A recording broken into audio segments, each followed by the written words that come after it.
Hi friends, ആർബിം tech ബ്ലോഗിന്റെ പുതിയൊരു വീഡിയോയിലേക്ക് എല്ലാവർക്കും സ്വാഗതം. നമ്മൾ ഇന്ന് മെയിനായിട്ട് പറയാൻ പോകുന്ന അല്ലെങ്കിൽ മെയിനായിട്ട് നമ്മൾ ചെയ്യാനും പഠിക്കാനും പോകുന്ന കാര്യം എന്താണെന്ന് വെച്ച് കഴിഞ്ഞാൽ നമ്മളെ ഓല ഇലക്ട്രിക് സ്കൂട്ടറിന്റെ ബ്രേക്ക് സർവീസിനെ കുറിച്ചാണ്. അതായത് ഓല ഇലക്ട്രിക് സ്കൂട്ടറിൽ വരുന്ന ബ്രേക്ക് ഏതാണെന്ന് ചോദിച്ചു കഴിഞ്ഞു കഴിഞ്ഞാൽ ഡിസ്ക് ബ്രേക്കാണ്. അതായത് ഹൈഡ്രോളിക് ബ്രേക്ക് സിസ്റ്റം തന്നെയാണ് നമ്മൾ ഓല ഇലക്ട്രിക്കിൽ യൂസ് ചെയ്തിരിക്കുന്നത്. അപ്പോൾ ഓല ഇലക്ട്രിക്കിൽ നമ്മൾ ഡിസ്ക് ബ്രേക്ക് കഴിയാറായിരിക്കുന്നത് അല്ലെങ്കിൽ അത് തേയ്മാനമായിട്ട് ഡിസ്ക് എപ്പോഴാണ് നമ്മളെ ബ്രേക്ക് ഡിസ്ക് അല്ലെങ്കിൽ ബ്രേക്ക് ഡിസ്കിന്റെ പാഡ് ഏതൊക്കെ ടൈമിലാണ് ചേഞ്ച് ചെയ്യേണ്ടത് അല്ലെങ്കിൽ അതെങ്ങനെയാണ് നമ്മൾ മനസ്സിലാക്കേണ്ടത്, ആ ഒരു മെത്തേഡ് അല്ലെങ്കിൽ ആ ഒരു ഇൻഫർമേഷനൊക്കെ ഞാൻ നിങ്ങൾക്ക് പറഞ്ഞു തരാം. നമുക്ക് അതിനോടൊപ്പം തന്നെ അത് പഠിച്ചു പോവാം. അപ്പോൾ ബ്രേക്ക് പാഡ് ഞാൻ ചേഞ്ച് ചെയ്യുന്നുണ്ട്. അപ്പോൾ ഒരു പുതിയ ബ്രേക്ക് പാഡ് എങ്ങനെ ചേഞ്ച് ചെയ്യുമ്പോൾ എന്തെല്ലാം കാര്യങ്ങളാണ് ഓലയിൽ നമ്മൾ ചെയ്യണത്, അതേപോലെ ഒരു സർവീസിൽ എങ്ങനെയാണ് ഒരു ബ്രേക്ക് പാഡ് സർവീസ് ചെയ്യുമ്പോൾ എന്തെല്ലാം കാര്യങ്ങൾ ശ്രദ്ധിക്കണം, നിങ്ങളെ സ്കൂട്ടറുകളിലും ഇതുപോലെ കൃത്യമായിട്ട് കാര്യങ്ങൾ ശ്രദ്ധിക്കുന്നുണ്ടോ, അല്ലെങ്കിൽ നിങ്ങളെ ബ്രേക്ക് പാഡ് ചേഞ്ച് ചെയ്യാതെ കൊണ്ടു നടക്കുന്നുണ്ടോ, എന്തെല്ലാം പ്രശ്നങ്ങളാണ് അതുമൂലം ഡിസ്ക് ബ്രേക്കിനും നമ്മുടെ വീലിനും വണ്ടിയുടെ പുള്ളിങ്ങിനും ഇതെല്ലാം എങ്ങനെ ബാധിക്കും എന്നൊക്കെ ഞാൻ കൃത്യമായിട്ട് പറഞ്ഞുതരാം. അപ്പോൾ ഡൗട്ടുകളും കാര്യങ്ങളും ഉള്ളതൊക്കെ മെൻഷൻ ചെയ്യല്ലെങ്കിലോ കമൻറ്റ് ചെയ്യുക. എന്തെങ്കിലും കാര്യങ്ങൾ വിട്ടുപോയിട്ടുണ്ടെന്നുണ്ടെങ്കിൽ അതുപോലെ മെൻഷൻ ചെയ്ത് അറിയിക്കുക. ഞാൻ ഇതുപോലെ കമൻറ്റിലൂടെ റിപ്ലൈ തരുന്നതാണ്. ഓക്കെ, നമുക്ക് ഓലയിലെ ഡിസ്ക് ബ്രേക്കിലോട്ട് കിടക്കാം. ഓല സ്കൂട്ടറിൽ ഫ്രണ്ട് വീലിലോട്ട് നോക്കി കഴിഞ്ഞാൽ, അതായത് നമ്മൾ ഫ്രണ്ട് വീലിലോട്ട് നോക്കി കഴിഞ്ഞാൽ നമ്മൾ കാണുന്നതും ഡിസ്ക് ബ്രേക്ക് തന്നെയാണ്. ഇതിന്റെ റിയർ സൈഡിൽ അതായത് പിൻവശത്തും ഡിസ്ക് ബ്രേക്ക് തന്നെയാണ് വരുന്നത്. അപ്പോൾ ഞാൻ ഇതുപോലെ വൺ സൈഡ് വീൽ അടിച്ചിട്ട് നിങ്ങൾക്ക് കാണിച്ചു തരാം എങ്ങനെയാണ് ആ ഡിസ്ക് അസംബ്ലി എങ്ങനെയാണ് വരുന്നത് എന്നുള്ളത്. നമ്മൾ ഇപ്പോൾ അഴിക്കാൻ പോകുന്നത് ബാക്ക് വീലാണ്. ബാക്ക് വീൽ അഴിച്ചിട്ട് അതിന്റെ ഡിസ്ക് അസംബ്ലി എങ്ങനെ വരുന്നതും ബ്രേക്ക് പാഡ് എങ്ങനെ ചേഞ്ച് ചെയ്യാന്നുള്ളതും ഞാൻ നിങ്ങൾക്ക് കാണിച്ചു തരാം. ഓക്കെ, നിങ്ങളിപ്പോൾ കാണുന്നത് നമ്മൾ റിയർ വീൽ അസംബ്ലിയാണ്. അപ്പോൾ റിയർ വീൽ അസംബ്ലിയിൽ ഇതിൽ മെയിൻ ആയിട്ട് വീൽ ബോൾട്ട് വരുന്നതെന്ന് വെച്ച് കഴിഞ്ഞാൽ നമ്മൾ ഈ കാണുന്ന അല്ലെങ്കിൽ ബോൾട്ടുകളാണ്. ഒരു 5 അല്ലെങ്കിൽ ബോൾട്ടുകൾ അടിച്ചതിന് ശേഷം നമുക്ക് വീല് ആക്സിലിൽ നിന്നും അല്ലെങ്കിൽ മെയിൻ ആക്സിലിൽ നിന്നും എന്താണ് നമുക്ക് റിമൂവ് ചെയ്ത് മാറ്റാൻ പറ്റും. അപ്പോൾ വീൽ അയച്ചതിന് ശേഷം ആക്സിലാണ് ഡിസ്കും അതുപോലെ തന്നെ അതിന്റെ കാലിപ്പർ അസംബ്ലിയും വരുന്നത്. അപ്പോൾ വീല് റിമൂവ് ചെയ്തിട്ട് വേണം നമുക്ക് ബ്രേക്ക് റീപ്ലേസ് ചെയ്യാനും അതുപോലെ തന്നെ ബ്രേക്കിന്റെ എന്ത് സർവീസും ക്ലീനിങ് ആയാലും ചെയ്യണമെന്നുണ്ടെങ്കിൽ വീല് ആദ്യം റിമൂവ് ചെയ്യണം. അപ്പോൾ നമുക്ക് വീൽ ആദ്യം തന്നെ റിമൂവ് ചെയ്ത് കാണിച്ചു തരാം. അല്ലെങ്കിൽ ബോൾട്ട് അഴിക്കുമ്പോൾ ശ്രദ്ധിക്കേണ്ട കാര്യം എന്ന് വെച്ച് കഴിഞ്ഞാൽ നമ്മൾ ഉപയോഗിക്കുന്ന അല്ലെങ്കിൽ കീ അല്ലെങ്കിൽ ബിറ്റ്, നമ്മൾ ഉപയോഗിക്കുന്ന അല്ലെങ്കിൽ ബിറ്റ് അല്ലെങ്കിൽ ടൂൾസ് ഏതുമായിക്കോട്ടെ, നമ്മളെ വീൽ ബോട്ടിലൊക്കെ മണ്ണും ചെളിയും നിറഞ്ഞിരിക്കുന്നുണ്ടാവും. അപ്പോൾ നിങ്ങൾ ആ മണ്ണും ചെളിയൊക്കെ നട്ടിന്റെ അതായത് അല്ലെങ്കിൽ കീയുടെ അകത്ത് നിന്നും നന്നായിട്ട് ക്ലീൻ ചെയ്തതിനു ശേഷം, അതായത് ഈ നമ്മൾ ഈ കീ ഇതിനകത്തേക്ക് ഇൻസ്റ്റാൾ ചെയ്യുമ്പോൾ അത് കറക്റ്റ് ഫിറ്റ് ആയിരിക്കണം. അല്ലാത്ത പക്ഷം നിങ്ങൾ വീല് ബലം പ്രയോഗിച്ച് അഴിക്കാൻ ശ്രമിക്കുന്ന സമയത്ത് എന്താണ് സ്ലിപ്പായിട്ട് ഇതിനെ നട്ടിന്റെ അല്ലെങ്കിൽ ബോൾട്ടിന്റെ കട്ടിങ് സ്ലിപ്പായി പോയിട്ട് നമുക്ക് പിന്നെ അഴിക്കാൻ പറ്റാത്തൊരു വിധത്തിലേക്ക് ആയി മാറും. അപ്പോൾ എല്ലാവരും ശ്രദ്ധിക്കുക, വീൽ ബോൾട്ടൊക്കെ അഴിക്കുമ്പോൾ നോക്കി അഴിക്കുക. നിങ്ങൾക്ക് കോൺഫിഡൻസ് ഉണ്ടെങ്കിൽ മാത്രം നിങ്ങൾ അല്ലെങ്കിൽ ബോൾട്ടുകളൊക്കെ അഴിച്ച് യൂസ് ചെയ്യുക. അല്ലാത്ത പക്ഷം മെക്കാനിക്കോ അല്ലെങ്കിൽ സർവീസിലോ വിളിച്ച് മാത്രം ചെയ്യിക്കാവുന്ന കാര്യങ്ങളുമാണ്. പ്രോപ്പറായിട്ട് ചെയ്യാൻ അല്ലെന്നുണ്ടെങ്കിൽ ടൂൾസുകളുള്ള മാത്രം ഇത് ട്രൈ ചെയ്യാം. എല്ലാവരുടെ അടുത്തും ഞാനിത് സജസ്റ്റ് ചെയ്യണില്ല, കാരണം നിങ്ങൾ പ്രോപ്പർ ഒരു മെക്കാനിക്കോട്ട് ചെയ്യിക്കുന്നതായിരിക്കും ബെറ്റർ.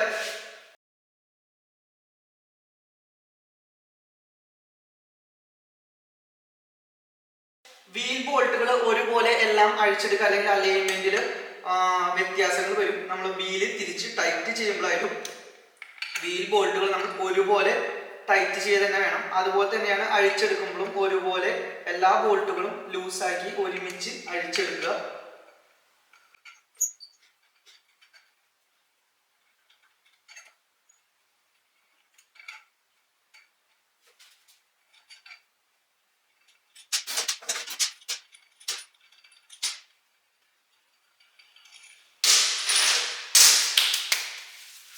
ഓക്കെ, നമ്മളെ ബോൾട്ടുകളൊക്കെ റിമൂവ് ചെയ്തിട്ടുണ്ട്. ഇനി നമുക്ക് വീല് ഊരിയെടുക്കാം.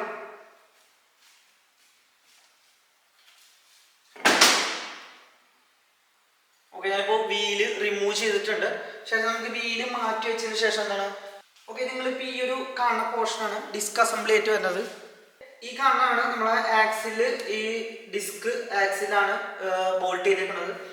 അപ്പോൾ നിങ്ങൾ ഇപ്പോൾ ഈ കാണുന്നതാണ്, നമ്മൾ ഇതിനെയാണ് ഡിസ്ക് എന്ന് പറയുന്നത്. ഡിസ്കും അതുപോലെ തന്നെ ബ്രേക്ക് പാഡും, ഈ ഇരിക്കുന്ന പാഡ് കാലിപ്പർ അസംബ്ലി. ഇനി നമുക്ക് നെക്സ്റ്റ് ചെയ്യണമെന്ന് വെച്ച് കഴിഞ്ഞാൽ കാലിപ്പർ അസംബ്ലി റിമൂവ് ചെയ്തിട്ട് വേണം നമുക്ക് ബ്രേക്ക് പാഡ് അതിൽ നിന്നും റീപ്ലേസ് ചെയ്യണമെന്നുണ്ടെങ്കിൽ, അല്ലെങ്കിൽ പുതിയ ബ്രേക്ക് പാഡ് ചേഞ്ച് ചെയ്യാനായിട്ട് നമുക്ക് എന്താണ് ഈ ഒരു അസംബ്ലി അഴിച്ചെടുക്കേണ്ടതുണ്ട്. അപ്പോൾ ഇവിടെയും നമുക്ക് അലങ്കി ബോൾട്ടുകളാണ് വരുന്നത്. അപ്പോൾ ഓലയിൽ ഏറ്റവും കൂടുതൽ അലങ്കി ബോൾട്ടുകളാണ് യൂസ് ചെയ്തിരുന്നത്. അപ്പോൾ അല്ലെങ്കിൽ പ്രോപ്പറായിട്ട് യൂസ് ചെയ്യുക എല്ലാവരും.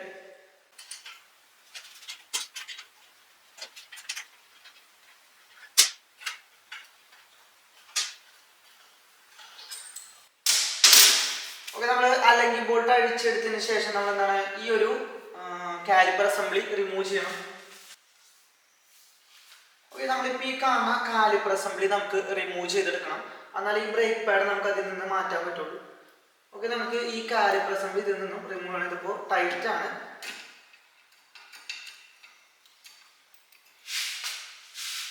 ഓക്കെ, നമ്മളിപ്പോൾ കാലിപ്പർ അസംബ്ലി റിമൂവ് ചെയ്തിട്ടുണ്ട്. ഇപ്പോൾ ഡിസ്ക് പാഡ് ഒരഞ്ഞ് തീർന്നിട്ടുണ്ട്. നമുക്കിത് ഓക്കെ, ഇപ്പോൾ നമ്മൾ കാലിപ്പർ അസംബ്ലി റിമൂവ് ചെയ്തിട്ടുണ്ട്. ഇപ്പോൾ നിങ്ങൾ കാണുന്നത് നമ്മളെ പഴയ ബ്രേക്ക് പാഡാണ്.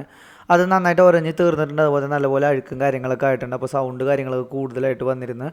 ഇപ്പോൾ എൻ്റെ കയ്യിലുള്ളത് പുതിയ ബ്രേക്ക് പാഡാണ്. അതായത് പുതിയ ബ്രേക്ക് പാഡിൻ്റെ തിക്നെസ്സും കാര്യങ്ങളൊക്കെ നിങ്ങൾക്ക് കാണിച്ചു തരാൻ വേണ്ടിയിട്ടാണ്. അതുപോലെ തന്നെ നല്ല അതിൻ്റെ ഫ്രിക്ഷൻ മെറ്റീരിയൽ നല്ല ക്ലീനായിട്ട് അത് പ്രോപ്പറായിട്ട് ഇരിക്കുന്നത് നിങ്ങൾക്ക് കണ്ട് മനസ്സിലാക്കാൻ വേണ്ടിയിട്ടാണ്. ഇപ്പോൾ നമ്മൾ ചെയ്യേണ്ടത് ഡയറക്റ്റ് പുതിയ ബ്രേക്ക് പാഡിലോട്ട് ഇൻസ്റ്റാൾ ചെയ്യുക എന്നുള്ളതല്ല. നമ്മളതിൻ്റെ അകത്ത് ഒരുപാട് ചളിയും അഴുക്കൊക്കെ പറ്റിപ്പിടിച്ചിരിപ്പുണ്ട്. അതായത് കാലിപ്പർ അസംബ്ലിയുടെ സെൻട്രലായിട്ട് നിങ്ങൾ കാണുന്ന റൗണ്ട് സർക്കിൾ പോലെ കാണുന്നത് അതിൻ്റെ പിസ്റ്റണാണ്. അതായത് നമ്മൾ ഹൈഡ്രോളിക്കിൽ എന്താണ് ഫ്ലൂയിഡ് വന്നിട്ട് കംപ്രസ് ചെയ്യുന്ന ഒരു പിസ്റ്റൺ നിങ്ങൾക്ക് ആ സെൻറ്ററിൽ കാണാൻ കഴിയും. അപ്പോൾ ആ പിസ്റ്റണ് നമ്മൾക്ക് തിരിച്ച് റിട്ടേൺ കംപ്രസ് ചെയ്യണമെന്നുണ്ടെന്നുണ്ടെങ്കിൽ അതിൻ്റെ സൈഡിലൊക്കെ പറ്റിപ്പിടിച്ചിരിക്കുന്ന അഴുക്കുകൾ, അതായത് ചെളിയും വെള്ളമൊക്കെ പറ്റിപ്പിടിച്ചിട്ട് തുരുമ്പ് വരാൻ, അതുപോലെ തന്നെ പോലൊക്കെ പറ്റിപ്പിടിക്കാൻ, അല്ലെങ്കിൽ ഒരുപാട് മണ്ണും ഇതൊക്കെ പറ്റിപ്പിടിച്ച് അതിൻ്റെ ഓറൻജ് കംപ്ലൈൻ്റ് ആവാൻ ചാൻസ് ഉണ്ട്. അപ്പോൾ അതുകൊണ്ട് നമ്മൾ എന്താണ് അത് കൃത്യമായിട്ട് അതിൻ്റെ ക്ലിപ്പും കാര്യങ്ങളൊക്കെ റിമൂവ് ചെയ്തിട്ട് നല്ലപോലെ ക്ലീൻ ചെയ്തെടുത്തതിന് ശേഷം മാത്രം നമ്മളെന്താണ് അതിൻ്റെ പിസ്റ്റൺ കംപ്രസ് ചെയ്യണം. അപ്പോൾ പിസ്റ്റൺ കംപ്രസ് ചെയ്യാനായിട്ട് ഞാനിവിടെ മങ്കി പ്ലെയർ യൂസ് ചെയ്തിട്ടാണ് അത് കംപ്രസ് ചെയ്യണത്. പുതിയതായതുകൊണ്ട് തന്നെ അതിൻ്റെ പിസ്റ്റൺ ഫ്രീ ആയിരിക്കുള്ളൂ. അതുകൊണ്ട് തന്നെ നമുക്ക് എളുപ്പത്തിൽ അത് കംപ്രസ് ചെയ്യാൻ കഴിയും. അപ്പോൾ അത് കംപ്രസ് ചെയ്യുമ്പോൾ ഇതിൽ നടക്കുന്ന പ്രവർത്തനം എന്ന് വെച്ച് കഴിഞ്ഞാൽ നമ്മൾ കംപ്രസ് ചെയ്യുന്ന സ്ഥലത്തു നിന്നുള്ള ഫ്ലൂയിഡ് റിട്ടേൺ മേലേക്ക് കയറി പോവുകയാണ് ചെയ്യണത്. അപ്പോൾ ഒരു പ്രോസസ്സിൽ വേറെ പ്രശ്നമൊന്നുമില്ല. അതിൽ എയർ കയറാനും ചാൻസ് ഉണ്ടെന്നുണ്ടെങ്കിൽ എയർ ബ്ലീഡ് ചെയ്ത് കളയേണ്ടതാണ്. അതുപോലെ തന്നെ നമ്മൾ നെക്സ്റ്റ് ഒരു സർവീസിൽ എന്താണ് ബ്രേക്ക് സർവീസിൽ നമ്മൾ ഈ ഫ്ലൂയിഡ് എന്തായാലും റീപ്ലേസ് ചെയ്തിരിക്കണം. ഇപ്പോൾ നമ്മൾ പുതിയ ബ്രേക്ക് പാഡ് ഇൻസ്റ്റാൾ ചെയ്യുക എന്നുള്ളതാണ്. പിസ്റ്റൺ കറക്റ്റ് ആയതിനു ശേഷം നമ്മളെന്താണ് കാലിപ്പർ അസംബ്ലിയോട്ട് ന്യൂ, അതായത് പുതിയതായി നമ്മൾ മേടിച്ച് വെച്ചിരിക്കുന്ന ബ്രേക്ക് പാഡ് അതിലോട്ട് ഇൻസ്റ്റാൾ ചെയ്ത് കൊടുത്തതിന് ശേഷം നമ്മളെന്താണ് ഡിസ്കിലോട്ട് കറക്റ്റായിട്ട് കാലിപ്പർ അസംബ്ലി സെറ്റ് ചെയ്യേണ്ടതാണ്. അതായത് നമ്മൾ അല്ലെങ്കിൽ ബോൾട്ട് അഴിച്ചെടുത്ത ആ ഹോളുകൾ നോക്കിയിട്ട് കറക്റ്റായിട്ട് ഡിസ്കിലോട്ട് കൃത്യമായിട്ട് വെച്ച് കൊടുക്കുക. അതിനുശേഷം മാത്രം നമ്മളെന്താണ് അല്ലെങ്കിൽ ബോൾട്ട് ഹാൻഡിൽ ത്രെഡ് ചെയ്യുക. അപ്പോൾ നമ്മളെ ബ്രേക്ക് പാഡ് കാര്യങ്ങളൊക്കെ കൃത്യമായിട്ടാണോ, അതിൽ ഫ്രീ പ്ലേ അല്ലെങ്കിൽ ലൂസായതിൻ്റെ ടൈറ്റ് കാര്യങ്ങളൊക്കെ വന്നിട്ടുണ്ടോ എന്നുള്ളത് കൃത്യമായിട്ട് ചെക്ക് ചെയ്യണം. ഇപ്പോൾ ഞാൻ ചെയ്യുന്നതെന്ന് വെച്ച് കഴിഞ്ഞാൽ അതൊക്കെ കൃത്യമായതിന് ശേഷം ഞാൻ എന്താണ് ബോൾട്ട് ചെയ്ത് കൊടുക്കുന്നുണ്ട്. അതായത് നമ്മൾ അല്ലെങ്കിൽ ബോൾട്ട് ത്രെഡ് സെറ്റ് ചെയ്ത് കൊടുക്കുന്നുണ്ട്. അപ്പോൾ ഇത് ഓവർ ടൈറ്റ് ചെയ്യാൻ പാടില്ല. ഒരു മീഡിയം ടൈറ്റിലാണ് ഞാനിപ്പോൾ ഇത് ടൈറ്റ് ചെയ്യാൻ പോകുന്നത്. അതിന് ഹാൻഡിൽ ത്രെഡ് പിടിച്ച് എന്ന് ഉറപ്പ് വരുത്തിയതിന് ശേഷം മാത്രം നമ്മളെന്താണ് അല്ലെങ്കിൽ കീ ഉപയോഗിച്ച് അത് കൃത്യമായിട്ട് ടൈറ്റ് ചെയ്തെടുക്കണം. അത് കൃത്യമായിട്ട് ടൈറ്റായി എന്ന് ഉറപ്പ് വരുത്തിയതിന് ശേഷം നമ്മളെന്താണ് അതിൻ്റെ കേബിളും കാര്യങ്ങളൊക്കെ ഒന്ന് ചെക്ക് ചെയ്യുക. എന്തെങ്കിലും ബെൻഡോ ക്രാക്കോ വന്നിട്ടുണ്ടോ എന്ന് കൃത്യമായിട്ട് ചെക്ക് ചെയ്തതിന് ശേഷം മാത്രം നമ്മൾ ആ ഡിസ്ക് റൊട്ടേറ്റ് ചെയ്ത് നോക്കണം. അതായത് ഇനി ബ്രേക്ക് പാഡ് ഡിസ്കിൽ ഹോൾഡായിട്ട് ഇരിപ്പുണ്ടോ അല്ലെങ്കിൽ അത് സ്റ്റക്കായിട്ട് ഇരിപ്പുണ്ടോ എന്നൊക്കെ അറിയാനായിട്ട് നമ്മളെന്താണ് അതിൻ്റെ ഡിസ്ക് ഒന്ന് റൊട്ടേറ്റ് ചെയ്യണം. അപ്പോൾ ആ റൊട്ടേറ്റ് ചെയ്തും നമ്മളെന്താണ് അതിൻ്റെ ഫ്രീ മൂവ്മെൻറ്റ് ഉറപ്പ് വരുത്തണം. അല്ലെങ്കിൽ എന്താണ് നമ്മൾ റണ്ണിങ് ടൈമിൽ ഡിസ്ക് ബ്രേക്ക് കയറി പിടിക്കാനുള്ള ചാൻസ് കൂടുതലാണ്. അപ്പോൾ അത് പുതിയ ബ്രേക്ക് പാഡ് സമയത്ത് എന്താണ് ഫുൾ ടൈറ്റ് ചെയ്ത് കഴിഞ്ഞതിന് ശേഷം മാത്രം നമ്മളെന്താണ് അതിൻ്റെ ഡിസ്ക് നമ്മൾ റൊട്ടേറ്റ് ചെയ്ത് നോക്കും. ഞാനിപ്പോൾ ഫുൾ ടൈറ്റ് ചെയ്തതിന് ശേഷം എന്താണ് അതിൻ്റെ ഡിസ്ക് ഒന്ന് മൂവ് ചെയ്ത് നോക്കുന്നത് ശേഷം എന്താണ് വണ്ടി ഒന്ന് ഓൺ ചെയ്തിട്ട് നമ്മൾ ത്രോട്ടിലൊന്ന് കൊടുത്ത് നോക്കിയിട്ട് ബ്രേക്ക് അപ്ലൈ ചെയ്ത് നോക്കുന്നുണ്ട്. അപ്പോൾ അതിൽ ബ്രേക്ക് അപ്ലൈ ചെയ്യുമ്പോൾ കൃത്യമായിട്ട് ബ്രേക്ക് കിട്ടുന്നുണ്ടോ, അല്ലെങ്കിൽ ഫ്ലൂയിഡിലും നമ്മുടെ ലിവറിലും പ്രഷർ വരുന്നുണ്ടോ എന്നൊക്കെ ഒന്ന് കൃത്യമായിട്ട് ചെക്ക് ചെയ്യുക. ഞാനതുപോലെ തന്നെ റൊട്ടേഷനും കാര്യങ്ങളും നോക്കുന്നുണ്ട്. കാരണം അതിൽ നമ്മൾ ബ്രേക്ക് പാഡിൽ ഏറ്റവും കൂടുതൽ വരുന്നൊരു വിഷയം എന്ന് വെച്ചാൽ സൗണ്ട് പ്രോബ്ലമാണ്. ഡിസ്ക് പാഡും അതിൻ്റെ ക്ലിപ്പും ഒക്കെ ഉരഞ്ഞിട്ട് സൗണ്ട് വരാൻ ചാൻസ് ഉണ്ട്. അപ്പോൾ അത് ക്ലിയർ ചെയ്ത് ഉറപ്പുവരുത്തിയതിന് ശേഷം മാത്രമേ നമുക്ക് വീല് ഇൻസ്റ്റാൾ ചെയ്യാൻ പറ്റുള്ളൂ. ഞാനപ്പോൾ അത് ഉറപ്പുവരുത്തിയതിന് ശേഷം നമ്മളെന്താണ് അഴിച്ചെടുത്ത വീല് കൃത്യമായിട്ട് അതുപോലെ തന്നെ ഇൻസ്റ്റാൾ ചെയ്യാൻ പോവുകയാണ്.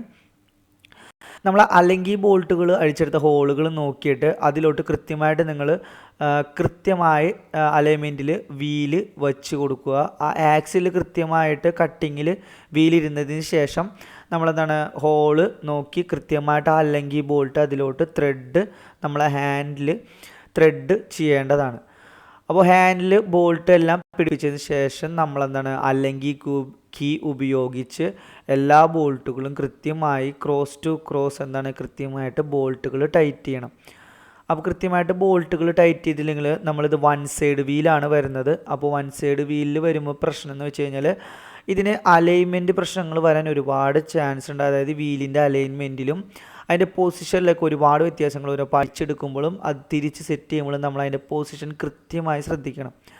അപ്പോൾ മെയിൻ ആയിട്ടുള്ളൊരു ഇമ്പോർട്ടൻറ്റ് കാര്യം എന്ന് വെച്ച് കഴിഞ്ഞാൽ ഈ ബോൾട്ട് ടൈറ്റ് ചെയ്യുമ്പോൾ അതിലെന്തെങ്കിലും ഒരു വ്യത്യാസം വന്നു കഴിഞ്ഞ് കഴിഞ്ഞാൽ, അല്ലെങ്കിൽ നമ്മൾ ഒരു ബോൾട്ട് കൂടുതലും ഒരു ബോൾട്ട് കുറവും ടൈറ്റ് ചെയ്ത് കഴിഞ്ഞ് കഴിഞ്ഞാൽ എന്താണ് വീലിൻ്റെ അലൈൻമെൻറ്റിൽ വളരെ വ്യത്യാസം വരും. അപ്പോൾ നമ്മളെല്ലാ ബോൾട്ടുകളും കൃത്യമായി ക്രോസ് ടു ക്രോസ് ടൈറ്റ് ചെയ്യണം. അതിനുശേഷം മാത്രം ലാസ്റ്റ് ഫുൾ ടൈറ്റ് എടുക്കുക. ശേഷം ഞാൻ എന്താണ് നമ്മുടെ വാഹനം ഒന്ന് ഓൺ ചെയ്തിട്ട് ഞാൻ ത്രോട്ടിലൊന്ന് കൊടുത്തു നോക്കുകയാണ്. അപ്പോൾ നമ്മളെ വീലിൻ്റെ റൊട്ടേഷനും കൃത്യമായി ഉറപ്പുവരുത്തിയതിന് ശേഷം മാത്രം നമ്മളെന്താണ് വണ്ടി ടെസ്റ്റ് ഡ്രൈവിനായിട്ട് പുറത്തേക്ക് ഇറക്കുക. ജസ്റ്റ് നമുക്ക് ഇനി ഒന്ന് വണ്ടിയുടെ ബ്രേക്കിംഗ് ഒന്ന് ടെസ്റ്റ് ചെയ്യാം. ഓക്കെ ഫ്രണ്ട്സ്, അപ്പോൾ നമ്മൾ ബ്രേക്ക് പാഡ് ചേഞ്ച് ചെയ്തിട്ടുണ്ട്. അപ്പോൾ ഞാൻ വണ്ടി ഇപ്പോൾ ഓടിച്ച് നോക്കിയിട്ടുണ്ട്. ബ്രേക്ക് എല്ലാം അടിപൊളിയായിട്ട് വർക്കിംഗ് ആണ്. അപ്പോൾ നമ്മൾ പെഡൽ നോക്കാൻ നേരത്തെ നമ്മൾ പെഡൽ ഫ്രീ ആയിരുന്നു. ഇപ്പോൾ നമ്മൾ പെഡൽ എന്താണ് ടൈറ്റ് ആയിട്ടുണ്ട്. അപ്പോൾ പുതിയ ബ്രേക്ക് പാഡ് നമ്മൾ ചേഞ്ച് ചെയ്തിട്ടുണ്ട്, പക്കയായിട്ട് വർക്കിംഗ് ചെയ്യുന്നുണ്ട്. അപ്പോൾ നമുക്കിനി ചേഞ്ച് ചെയ്യാനുള്ളത് ഇപ്പുറത്ത് ഫ്രണ്ട് ബ്രേക്കാണ്. ഇപ്പോൾ ലിവർ കണ്ടോ, ഫ്രണ്ട് ബ്രേക്ക് ഇപ്പോൾ നമുക്ക് കഴിയാറായി, അതായത് ബ്രേക്ക് പാഡ് ഒറിഞ്ഞ് തീരാറായിട്ടുണ്ട്. ഇപ്പോൾ കണ്ടോ ലിവർ ഫ്രീ ആയിട്ട് അത്രയും. അപ്പോൾ നമ്മളത് മനസ്സിലാക്കിയിട്ട് വേണം നമ്മൾ ബ്രേക്ക് പാഡ് ചേഞ്ച് ചെയ്യാനായിട്ട്. ഇവിടെ ഇപ്പോൾ കറക്റ്റ് ആയിട്ടുണ്ട്, ഇതിലിപ്പോൾ ഹാർഡായിട്ടുണ്ട്. ഇപ്പോൾ ബ്രേക്കൊക്കെ ചെക്ക് ചെയ്തിട്ടുണ്ട്, പക്കയായിട്ടുണ്ട്. അപ്പോൾ നിങ്ങൾ ഇതുപോലെ ബ്രേക്ക് പാഡ് ചേഞ്ച് ചെയ്യണമെന്നുണ്ടെങ്കിൽ നല്ലൊരു പ്രോപ്പർ മെക്കാനിക് ഉണ്ട്, ചേഞ്ച് ചെയ്യിക്കുക, അല്ലെങ്കിൽ ഷോറൂമിൽ കൊണ്ടുപോയിട്ട് കറക്റ്റായിട്ട് ചെയ്യുക. ഓക്കെ, പുതിയ ഇൻഫർമേഷനുകൾ അല്ലെങ്കിൽ വീഡിയോകളായിട്ട് വരുന്നവരെ വെയിറ്റ് ചെയ്യുക എല്ലാവരും. അപ്പോൾ അടുത്തൊരു വീഡിയോ ആയിട്ട് കാണുന്നവരെ ഓക്കെ, ബൈ ഗൈസ്.